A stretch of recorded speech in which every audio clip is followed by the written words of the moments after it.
Got called insecure for breaking up with a girl that I found has an OnlyFans. If I'm the insecure one, why would you hide it for months? Playing online games as a woman is exhausting. I've been lying to my husband for the past 8 years. I met my husband on April 1st, 2011. When his birthday rolled around that November, I asked him what his favorite flavor of cake was so I could make it for him. Yellow cake with chocolate frosting. I went all out. I made everything from scratch and decorated as best as I could. He loved it. I promised him I'd make him a yellow cake with chocolate frosting every year for his birthday, and I have. 8 yellow cakes with chocolate frosting. He's loved every one. Flashback to March 3rd, 2012. My birthday. The first one I got to spend with him. He made me a delicious dinner, and when it was finished, he proudly brought out what he had made for dessert. Yellow cake with chocolate frosting. He was so proud of it. He had spent so much time on it, and it was one of the sweetest things anyone has ever done for me. I finished my first slice, and he offered me another, so I ate that one too. I hate yellow cake with chocolate frosting. He's made me 7 yellow cakes with chocolate frosting, 1 each year. It is our birthday tradition, and I actually look forward to it in a weird way every year. Today is March 3rd. When I was helping him unpack from the last shopping trip, I saw it all there. The sugar, the vanilla extract, the cacao powder. I asked him if he was baking something soon, and he just beamed at me. I love this man so much. I'll never tell him how I feel about yellow cake with chocolate frosting. They may even grow on me one of these years. Edit. Holy moly, this has taken off. 2 awards, thank you all so much. My husband disappeared to the kitchen about half an hour ago, and I hear the mixer going. Soon the house will be filled with the smell of yellow cake. Edit 2. My goodness, y'all. This is really blown up. I'm trying my best to keep up with all your comments. I'm so grateful for all the awards, silver and gold. I'm so happy that a little slice of our life could touch so many people, and I love reading the stories other couples' little secrets. Y'all are so wonderful. Thank you. Definitely not the worst thing to lie about, but it's also really,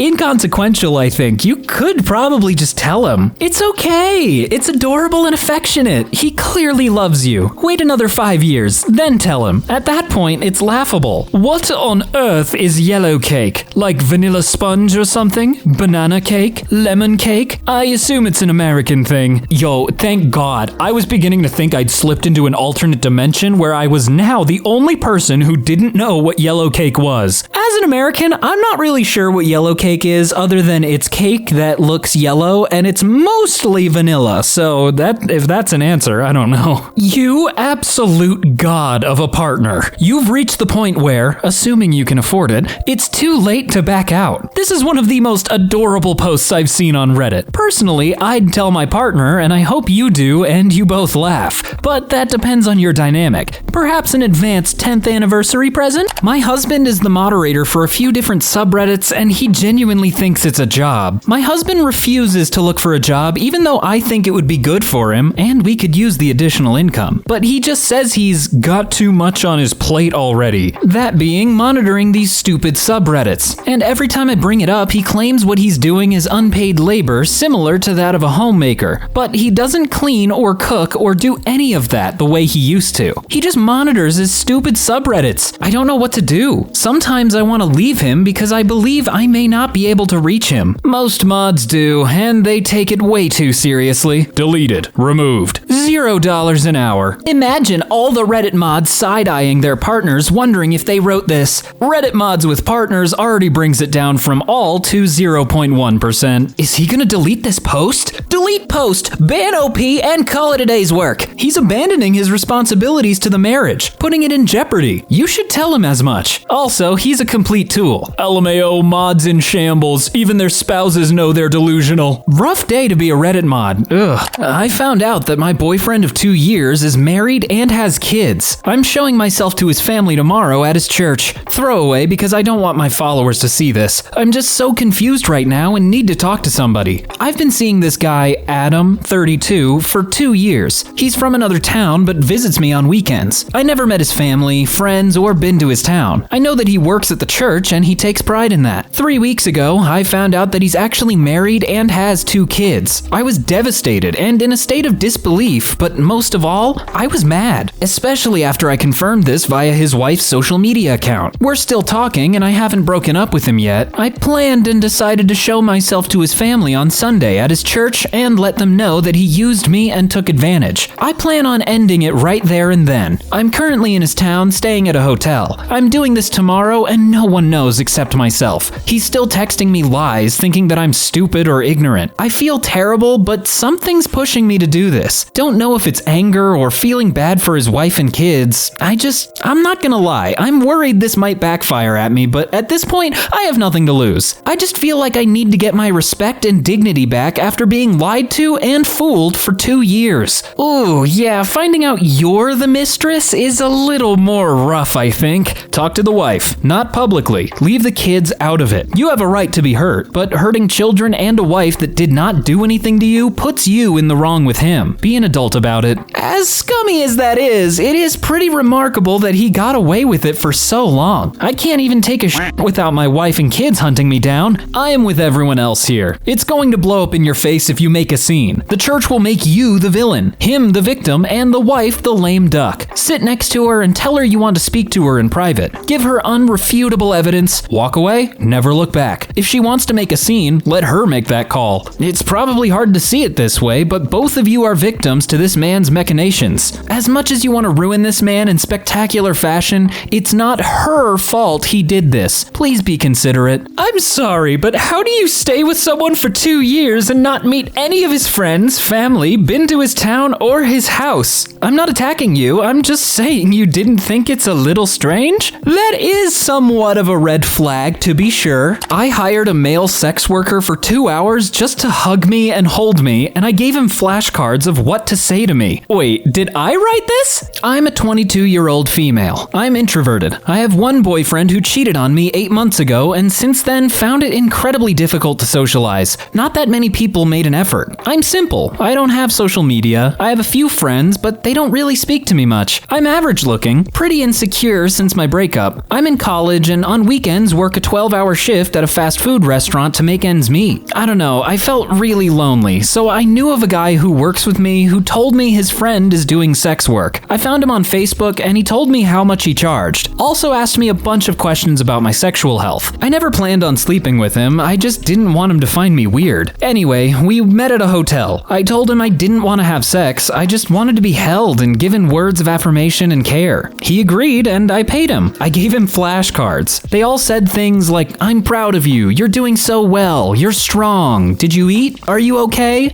I know you can do it," etc., etc. And he just held me until our hours was up and then I bolted. And I feel so ashamed and had to tell someone, but I don't speak to anyone, so here I am. Edit, thank you all for the kindest words and making me feel better and less ashamed. Yes, that's me immediately upvoting. I'm not good with words, so please know I appreciate it more than you know. Thank you so much. I mean, it's not the worst thing to do with a male escort. Here in California, this actually exists. They're called professional cuddlers. Don't feel bad at all. This time of the year is cold, gray, and lonely for a lot of folks. There is nothing wrong with utilizing these services after a traumatic breakup. As someone who grew up in California, I have never heard of this service that just happens in California, I guess. Good for you. You got your needs met in a way that didn't hurt anyone. You're not weird. You're a normal human lacking normal human interaction, so you got yourself some. That's self-care too. As a former cam girl, about 20% of my dates were just people who wanted to talk. Nothing sexual. I'm sure that guy has seen it before. In NYC, I would attend cuddled parties. No sex allowed. I'm learning a lot about the world right now. You're not a cringy or bad person for needing this in your life and utilizing the services you were afforded. Humans are social beings. We all need to have people in our life to love us and hold us and encourage us. And I'm proud of you for realizing that need in yourself and finding a way to fulfill it. I hope you find a more steady source of love and reassurance soon. I'm rooting for you, OP. This has to be one of the nicest threads I think I've ever scene. It just feels so,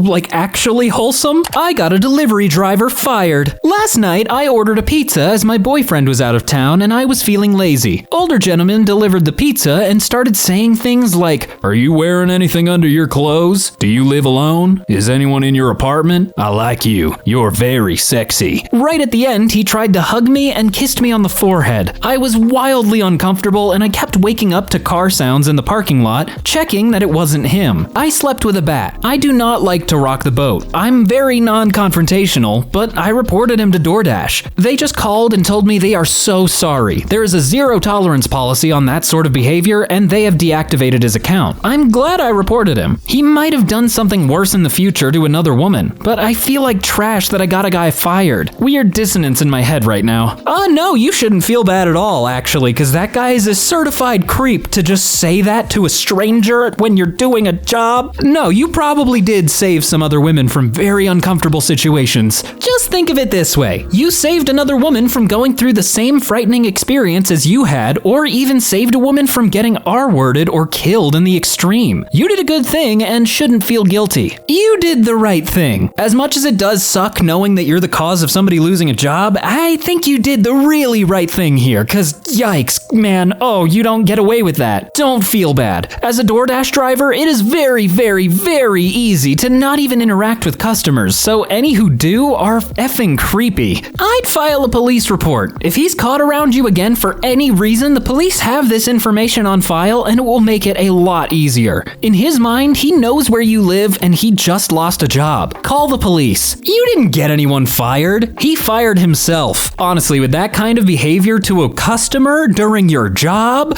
you did get yourself fired. There's no excuse. I'm a chef and I've been living a lie about the quality and authenticity of my food. I'm a personal chef for an upper-class family in the US with a multi-million-dollar house who go on many vacations every year. They claim they miss authentic European and Asian food after living abroad for several years. When I first started cooking for them, I made elaborate dishes that took hours to make, finding the exact ingredients, examining each piece of carrot, potato, or chicken by hand, finding the right brands and going to multiple grocery stores to find the exact Pinot Noir to make the perfect red wine sauce. They didn't like it. I once messed up a dish and had to remake it really quickly, so I took a few shortcuts to make sure it was still tasty. A normally 12-hour dish I made a quick version of in less than 30 minutes using vinegar instead of red wine. They said it was the tastiest thing they ever ate. It reminded them of the times they were traveling through some European mountains. Since then, I've realized I don't need to spend hours making all the food perfectly authentic. I stopped using expensive brands of wine. Sometimes I don't even use wine at all. Grape juice or vinegar or even sugar seems to taste just as good, if not better to them. I've saved tens of thousands of dollars and probably thousands of hours getting cheaper ingredients that have already been brined or marinated, and they absolutely love it. They even had me prepare large meals for parties or events, and they'd claim it was authentic French or Italian food. They'd ask me what combination of flour I used to make the pasta that was so clearly handmade. It was 99-cent boxed pasta from Walmart. Or it was clear I used a very particular Pinot Noir for a coq au vin, which I actually just added a little fruit juice with some vodka. Or that the saffron really made a difference in my risotto when I really just used turmeric. Or how the food tastes so much better when sauces are freshly made with raw ingredients when it's really mayonnaise plus ketchup or some other dumb combination of common condiments. I just smile and nod. A part of me feels guilty, but not guilty enough to go back to making the more authentic versions that they just complain about that cost me way more time and money anyways. I'm more just worried that one day they'll find out, but I've gotten away with it for almost 8 years now. Edit, because so many people have asked. This was my first job as a professional chef, and it was a side gig. When I took the job, I didn't know how much to charge. They asked what would be the price per meal for their family of 4, including getting groceries, planning, prepping, cooking, plating, cleaning, etc. So everything, including groceries, would be included in what they pay me. So the groceries are a business expense. They don't reimburse me for it. It's part of my total fee. TBH, that fee was vastly undercharging for my time and the amount of work I put in initially, as well as the quality of ingredients. Rookie mistake as a rookie cook, I guess. Also, I don't regularly serve boxed pasta, lol. It's just one of those examples off the top of my head. Sounds like you're a good cook regardless of where the ingredients came from. Or their tastes aren't as expensive as they think, lol. Keep Keep it up and don't tell a soul. Well, they did just tell a lot of people through this, so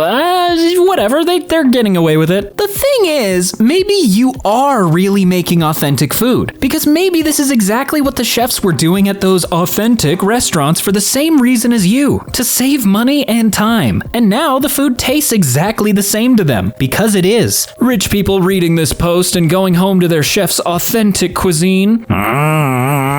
Yet rich people all over the world see this, and now they're worried that their chef isn't actually making authentic food. Wealthy people can be strange. I worked in a house where the chef cooked up a pound of bacon, sliced a couple of perfect beefsteak tomatoes, and brought it all upstairs to the lady of the house. She chooses the 3 slices of bacon and tomato that she wants on her BLT, and the rest goes in the trash. Every day. You see, this is why rich people don't deserve anything. I think my dad might have killed someone when I was a kid. One night, when I, 36 female, was about 8 or 9 years old, mid-90s, my father took my little brother and I to Blockbuster to pick out movies. We left there, and my dad stopped at a corner store for some snacks, and he parked on the side of the building. He left me and my brother in the car while he ran in. On his way out, a man came up behind him and held something to his side. My dad pretended he was going to hand the man his wallet, but he instead elbowed the man in his face, and he fell to the ground. The guy got up and came at my dad with a knife, and my dad fought it away from him and stabbed him with it. It was long, and that went all the way in. The guy let out this horrible groan. I can still hear it. He left the guy on the floor writhing, hopped in the car, and took off. For so many years, I thought this was a dream until my little brother mentioned it to me when asking if I remembered. We've never brought this up to my father, ever. I've always wondered what happened to that guy, but this was way before cell phones and stuff, so who knows? It's crazy the weight that comes off someone when they say things they've always been holding in. Oh, yeah, that sounds like, it's not murder necessarily, but it's not good. Sounds like your dad made a decision that he was going home with his kids that night, and his wallet. Sounds like he was justified in doing it. Weird he didn't call it in since he was a victim and it was self-defense. Undocumented immigrant from Antigua, an island in the Caribbean. I'm assuming he didn't want to risk deportation. Yeah, that seems fair enough to not call the police in that circumstance. Your other option was possibly watching your own father get killed in front of your eyes. So as far as outcomes go, I would objectively say you got the better of the 2 options. Yeah, it's both bad outcomes, but at least yours was better?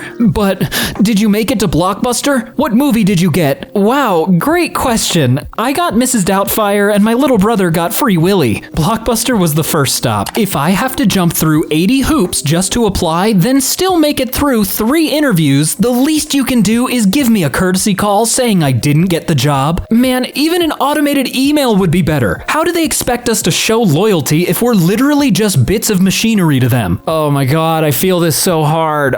It's so hard. It is unbelievably ridiculous how companies can just get away with stringing you along and never have to tell you if you didn't actually get it. So by that point, you're already homeless. True. When I was a manager in retail for several years, anyone that applied, I followed up with because my boss explained that everyone who applied was also a customer. And that's a relationship you don't want to break. Dear hiring manager, thank you for your rejection. Unfortunately, due to the sheer number of rejections I have received, I am unable to accept yours. I will see you on the coming Monday. Sincerely, me. If you've interviewed for a position and they don't call to tell you you've been unsuccessful, that's pretty rude. You've taken time out of your day to speak to them. A 30-second courtesy call is the least you could expect. A bit of information about where you missed out would be ideal. On the other hand, if you've just submitted an application, don't expect to hear back. Job ads attract so many applicants these days, it's just not possible to reply to everyone. While I understand that it's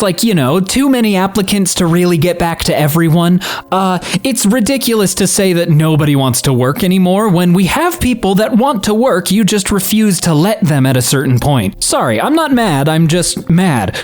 Most HR people I have met are sociopaths. There are notable exceptions, but most in HR are people who like to boss over other people without much knowledge or responsibility. Just ignore them. You won't work for them. I slept with my girlfriend's mom 2 years ago. I can't tell her because I know she'll dump me and it'll probably end her parents' marriage. Dog, what are you talking about? So let me first just say, I'm not the one who's in the wrong for this, but I have to say it somewhere. It's eating me alive. 2 years ago, when I was 19, I met this woman woman while I was working as a personal trainer. She was in her 40s and looked like a 25-year-old. She took an interest in me and invited me out a number of times, and we had sex a few times. After one of our meetups, she said it was wrong for someone of her age to be with me because I was too young and changed gyms. My girlfriend and I had been together for just under a year. She's amazing and I love her so much. 2 months ago, I met her family for the first time and it was a shock. Like, she took me to the house where I had hooked up with a woman and I felt like I was being pranked. Before I see her mom, it hits me. I have a type and they both fit that type, so it makes sense. I've been hooking up with a single mom and I'm now with her daughter. Then her mom and dad pop out and we both almost crap ourselves. I met her parents. They've been married for 20 years. I realized I had been a married woman's boy toy. I feel incredibly ashamed. Later that week, her mom finds my number and tells me that I can never speak of what happened. She says that my girlfriend will hate me forever because I'll be the one who broke up her parents. So now I'm stuck keeping this secret. She invited me to spend Thanksgiving with her family, and since my family is 1,000 miles away and I already told her I don't plan on going home, I don't really have an excuse to not go. So now I'm going to have to sit there at a table and enjoy Thanksgiving dinner with the woman I had an affair with, her husband, and her daughter, whom I am now in love with. I'm effed. They've got a type too.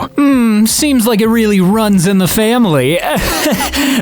I'll see myself out. This sounds like an 80s movie. I realized I've been a married woman's boy toy. Definitely some inner monologue an 80s movie character would say. Damn, the mother is certainly projecting and deflecting her guilt into you. Not your fault, my dude. The guilt isn't yours to shoulder. What movie did this happen in? The plot sounds pretty good. The Graduate. I think OP got the story from an old copy of Penthouse. Admittedly, this story does feel like too scripted to be true. I would want to know if I was your GF. And her mom busted up her own marriage because she had an affair. She's just trying to shift the blame to you. You know, you kinda have a point there. You motherfucker. In the most literal sense, yeah. The candidate I had to interview for this week was my high school bully. I work for a fairly large company in the tech industry. I've worked there for about 5 years now, and I have a fairly high up role in management. Over the last few weeks, I got roped into helping build a new team within the company and was assigned to do multiple interviews. This was fairly short notice for me, so my job was only to do the interview and give my impressions of the candidate and the results of the interview. The company is also just back to doing in-person interviews, so the process is even more wonky as of now. When I received the list of candidates for the day, I saw the name of a man we'll call Brad. It had been over 15 years since I had last seen him, but I could never forget the face of the man who made my high school years a living hell. Brad was your typical bully jock. I was an overweight theater kid in AP Math and Science, and you can see where this is going. Those were the worst years of my life, and Brad was one of the contributing causes to that. So to see him in the candidates here was a shock to me. I didn't believe it at first, but when Brad walked in for the interview, I knew that I was face to face with the man who bullied me in high school. At first, Brad didn't recognize me, but as we sat down, he remembered who I was. He tried to play buddy-buddy with me, pretend we were friends in high school, and I played along. I did the interview. He did okay. Nothing standout, but middle of the pack. He made a joke that I would get him the job, right? I laughed along and he left. I finalized the interviews yesterday. I wrote Brad a scathing review, downplayed everything good about him and exaggerated his flaws. Also wrote in that he tried to coerce me into giving him a good review because he was an acquaintance in high school. It's been 15 years since I graduated high school. I'm an entirely different person than I was then, but for some reason, I was dragged back to those days and I don't know how to feel. My school bully saw me at a reunion 20 years later. He came over, we chatted with a group of people, he waited for the right moment, then asked semi-privately for forgiveness for what he and a couple others had done. He said he cannot expect me to accept his apology, that he wished he could undo it, but that he really felt sorry for it. I accepted. Felt good. Don't you love it when life comes around full circle? You know, you always hear those stories of, oh, you'll be a big CEO and you'll get to fire your bully.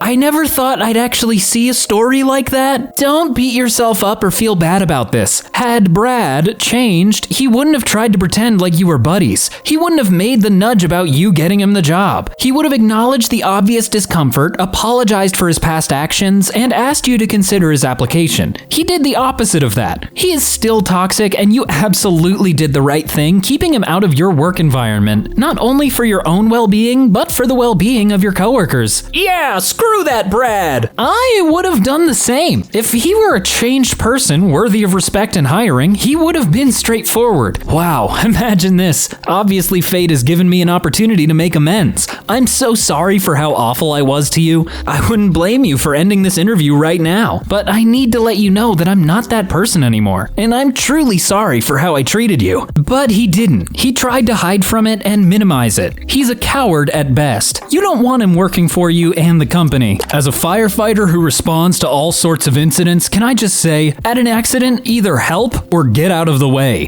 Don't just stand there filming with your phone. That person is going through the worst day of their life. Have some respect. I couldn't agree with you more. WTF is up with people whose first thought is, let's get the phone out, rather than, as you say, help or move. I'm in security, involving at times medical issues, and if someone was filming me dealing with a seizure or something as personal, my attitude is if proud throw their phone across the car park. In Germany, they put up screens for privacy, but also so that traffic doesn't get distracted. I didn't know they did that, and that's actually pretty interesting for the traffic aspect since a lot of people rubberneck. Also, yeah, I know that accent was bad. Move on. My dad was a police officer and always told us kids, if you're ever stuck in traffic at an accident, it might ruin your day. But that accident might have ruined that person's life. It might have ended that person's life. Be grateful you're just stuck in traffic today. I've heard someone else say it best before. Whenever there's a fight or emergency that happens, everyone is pulling out their phones, but nobody is calling the police or 911 for help. I hate it when you're at a scene and try to work and help people, and there are a bunch of people just standing around doing nothing, staring at you while you do your job. You know, this also applies to fast food workers as well. I say that of all emergency issues. There was a shooting where everyone started filming the shooter and started talking on Facebook Live. Those people didn't even get behind cover. Some got shot. Next thing you know, more bystanders appear and film the victims but don't help. After EMS arrives, some of them get in the way because they're recording and not paying attention. This sounds like a scene from Black Mirror. I can't imagine having the impulse to film over help, but with gunshots, I'd probably have the impulse to get the heck out of there. As a black person, white guilt is cringe. I understand your empathy about others and those who are underprivileged, but god damn, you people make it seem like I have to walk into a damn pity party every day. I get up, work, eat, sleep, and crap just like you. I can't fathom this idea that many non-black people have it in their heads that they should feel sorry for us all the time. Like it feels like whatever accomplishment I make, you have to make it seem as if I need some extra attention. Like I'm the kid at show and tell who needs a forced hand clap. I don't want to be seen as underprivileged, but I want to be seen as your equal. When I see all these white celebs give up their jobs because they feel sorry, it just makes me angry. No, you earned your job just like I will earn mine. It's virtue signaling at this, and TBH, it's infuriating. Edit, didn't know this was going to blow up. Let's clarify that I'm talking about white and non-black people who go on pity parties for black people without warrant, i.e. going out of their way to signal that blacks are underprivileged and will never be looked at by them as their equal. There's a difference from being upset about issues and trying to virtue signal that you're a good white person. Black people don't want to be seen like we can't do it for ourselves. I should say most of us, because there are some who still have a mentality they can't do anything. It's extra cringe when a parent takes a picture of their kid with a black kid and is like, my kid don't see color, proud parent. Comments like, raise them right. So embarrassing for the innocent children. I think most people should know that black people aren't a hive mind collective. White people aren't either. When someone is being a jerk to you, they are being the a-hole. Not everyone they share skin color with. The individual is responsible for the individual's actions, not the group. So you're saying humans are not part of a hive mind and are, in fact, individuals? Looks like I'll have to revise my report to the homeworld. Thank you. This is such a nice, refreshing perspective on everything. Yeah, no crap. Go read some Malcolm X and his thoughts on the problem with the white liberal. Someone that pities you doesn't respect you. Got called insecure for breaking up with a girl that I found has an OnlyFans. If I'm the insecure one, why would you hide it for months? Anyways, I hope you have an amazing career and life. I really do. But I'm never dating a sex worker, online sex worker, OnlyFans, or any of that. It's just a personal decision, and hope you can respect that and realize it's not because I hate you. Edit. Wow, didn't expect this many responses. Thank you all for your input. Alright, so you are definitely the a-hole. What?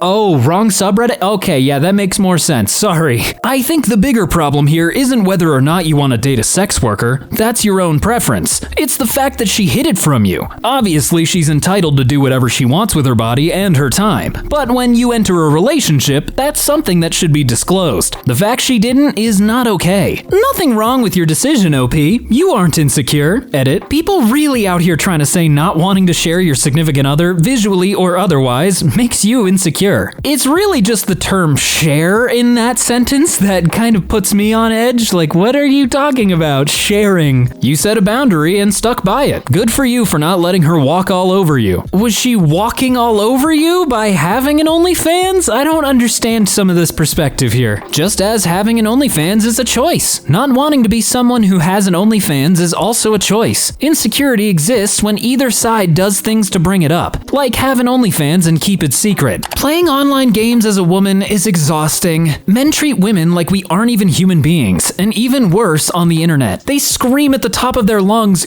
"Gamer girl," whenever they hear a female voice. Aren't you embarrassed? You should be ashamed. It's not fun to play a lot of games as a woman where it requires to speak because men ruin the fun by being pieces of crap. What goes through a male's head thinking it's okay to treat others like that? Not all men. Well, guess what? It's a massive amount of them. Even speaking and simply saying hi can change the way you get treated once they find out you're a girl/woman. Then you get called slurs and stupid stuff. Go outside and take a class on how to talk to people. A man invited me to his party in a game and was being friendly to me, but the rest of his group was calling him a simp for showing me basic human decency. If you get offended by reading this post, then you're part of the problem. Showing basic decency is the bare minimum, and we don't even get that on the internet. A lot of men need to grow the fuck up and stop being rude a-holes. Unfortunately, being a stinky Valorant player, I understand what she's talking about completely. The second a woman speaks in chat, the most rizless losers you'll ever meet come out of the woodwork. It seems playing co-op games makes people act nicer. I was playing Deep Rock Galactic the other night and there was a girl on mic. No one said anything about it and we all just played well. She complimented me on my score, had slightly more gunner kills than her engineer, which usually engineer gets more if they're really good, after the mission was done, and that was nice. I hate dealing with guys that make it a big deal one way or another. Just play and have fun. I avoid using my mic at all costs when playing randoms because of this.